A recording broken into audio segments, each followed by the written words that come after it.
Mechanics often tell you that your Toyota will easily last 200,000 miles. However, this is only true if you avoid making critical mistakes during the first 5 years of ownership. If you keep making these errors, your engine could be dead by just 90,000 miles. Today, I'm exposing 7 blunders that kill Toyotas early, and I'll guide you through a smart maintenance routine to help you avoid every single one. Stick around, because following this schedule can actually boost your car's resale value, even if it's 25 years old. Let's start with the most crucial one. Mistake 1. Trusting the 10,000-mile oil change like car gurus everywhere advocate for an oil change every 10,000 miles, right? This is the lie that kills more Toyota engines than anything else. The truth is, 10,000-mile oil changes are meant for perfect driving conditions. That means no stop-and-go traffic, no dusty roads, no short trips, and no extreme temperatures. Does that sound like your daily commute? I didn't think so. I run an automotive shop that works exclusively on Toyota and Lexus vehicles. Do you know who I see most often with ruined engines? People who followed that 10,000-mile advice.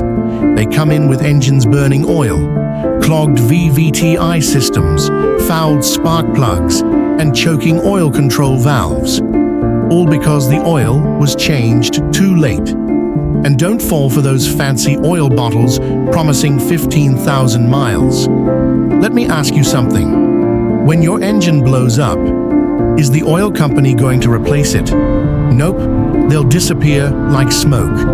But the mechanic?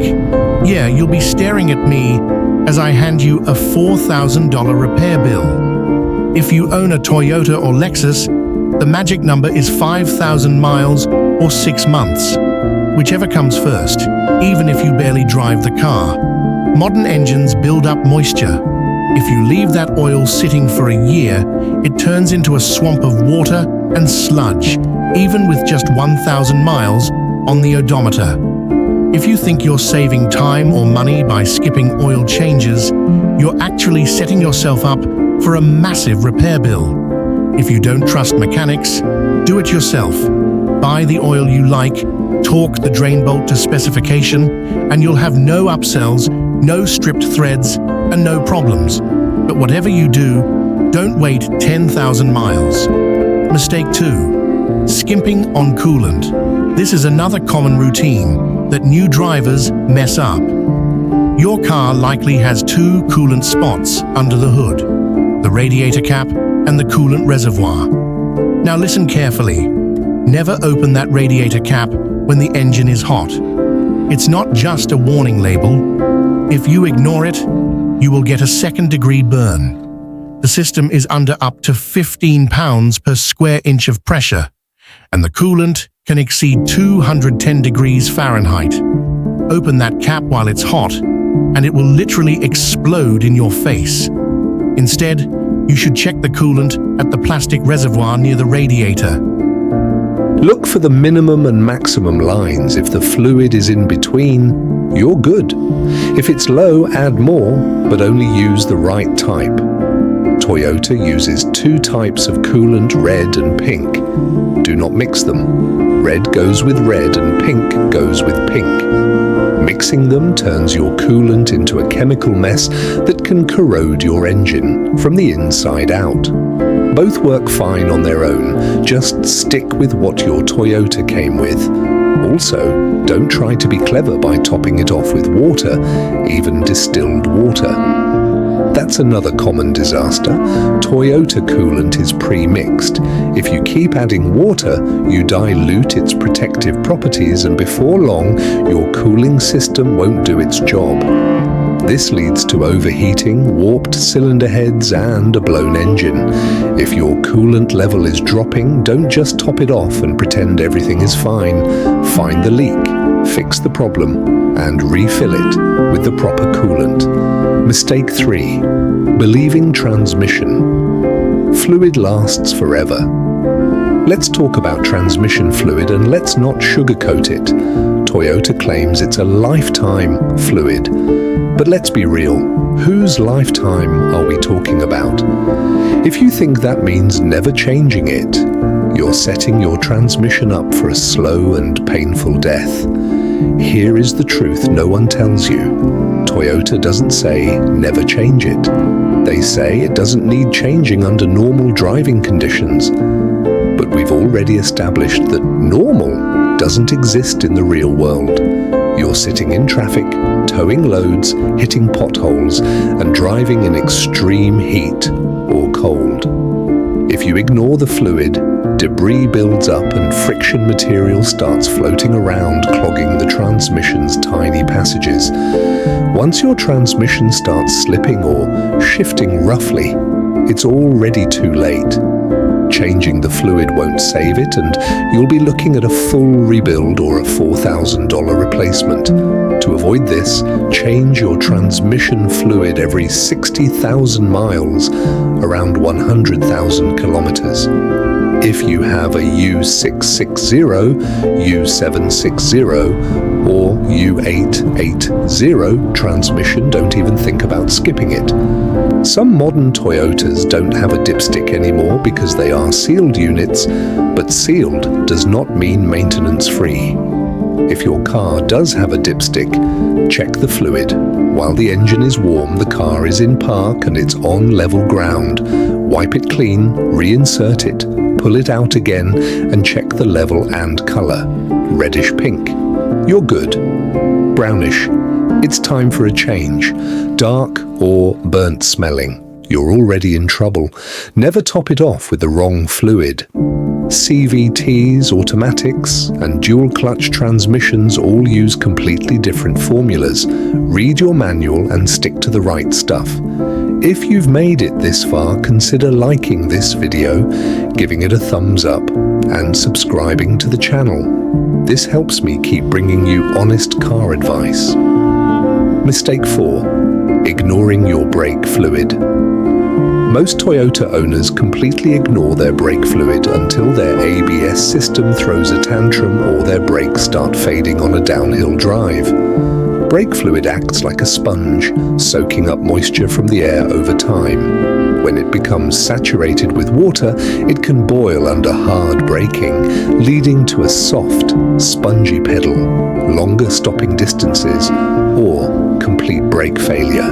Modern Toyotas with ABS and electronic parking brakes are highly sensitive. Dirty fluid can destroy your ABS pump, jam your calipers, and wreck your modulator. That is not a cheap fix. You are looking at hundreds or even thousands of dollars. Flush your brake fluid every 2 to 3 years. Yes, flush it. Don't just bleed it. Get all the old fluid out using the right tools and the correct fluid, either DOT3 or DOT4, depending on your car. If you're doing it yourself, start with the wheel farthest from the master cylinder. Use a clear hose and have a helper press the brake pedal while keeping the reservoir topped up so you never let air into the system.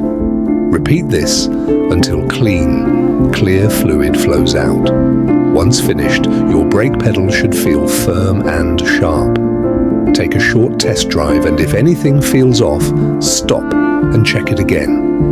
This is cheap maintenance, but skipping it means gambling with your safety. Mistake 5. Neglecting the power steering fluid. Let's clear something up right away. Not all Toyotas use power steering fluid anymore. Most modern models feature electric power steering, meaning there is no fluid, no leaks, and no mess. However, if your Toyota still uses a hydraulic system, this applies to you. Pop the hood and look for the power steering reservoir. You'll see hot and cold markings on the side.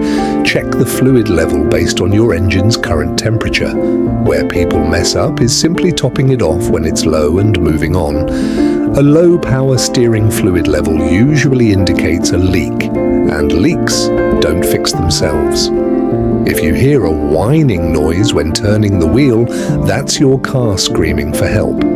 Operating the vehicle like this will destroy your power steering pump, resulting in a $500 to $1,000 repair. If you hear that whine, stop, check the fluid, top it off with the correct type, and investigate the source of the leak immediately. Mistake 6. Forgetting your air filters. Next up are the air filters. You have 2 different filters to worry about, the engine air filter under the hood and the cabin air filter, which is usually located behind the glove box. The engine air filter protects your engine from dirt, dust, and debris. A clogged filter chokes the engine, leading to poor fuel economy and sluggish performance. Most people wait until the filter is visibly black to change it, but by then, it has already been suffocating the engine for a long time. Find your airbox, the black plastic case with clips, pop it open, and inspect the filter. If it looks grey, dusty, or worn, replace it. Most Toyotas require a new engine filter every 15,000 to 30,000 miles, depending on your driving conditions. The cabin air filter is for your comfort, not the engine. It cleans the air entering the cabin, blocking pollen, dust, and spores. If you notice a musty odor when you turn on the fan, your cabin air filter needs to be retired. Replace it once a year for fresh air and better HVAC airflow. It's cheap, easy, and takes only a few minutes. Mistake 7. Swapping or neglecting your battery. If your Toyota won't start or struggles to crank, it's usually no mystery. Your 12-volt battery is either weak or dying. Modern Toyotas rely heavily on that battery to power the lights, radio, dashboard, and most importantly, the starter. If the voltage drops too low, the car simply won't turn over. To avoid surprise breakdowns, test your battery regularly with a basic multimeter. With the ignition off, connect the red lead to the positive terminal and the black lead to the negative terminal. If you get a reading below 12.4 volts, your battery is on its way out. Start shopping for a replacement before it leaves you stranded. Another common mistake is ignoring the gunk that builds up on top of the battery. That greasy layer is actually vapor residue, and it can create a parasitic draw that drains your battery even when the car is off.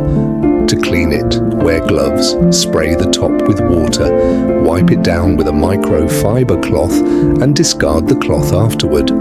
If you see white crust on the terminals, that's corrosion. Scrub it off with a wire brush. Car batteries can last a long time if cared for properly, but neglect will force you to spend $100 to $500 on a replacement way sooner than necessary. One last tip. Before we wrap up, stop slamming your hood shut. You're not tucking it in with a blanket, but you shouldn't slam it either. Drop it gently from a short height and let it latch under its own weight. Never press down hard on the metal with your hands, or you risk denting the hood or damaging the latch mechanism. Take care of the basics, fix small problems early, and your Toyota will return the favor with decades of reliable service. If you enjoyed this video, consider watching my other video, the $0 Toyota Reset Trick Mechanics Hate, where I share 7 ECU reset tricks professionals use to clear issues instantly.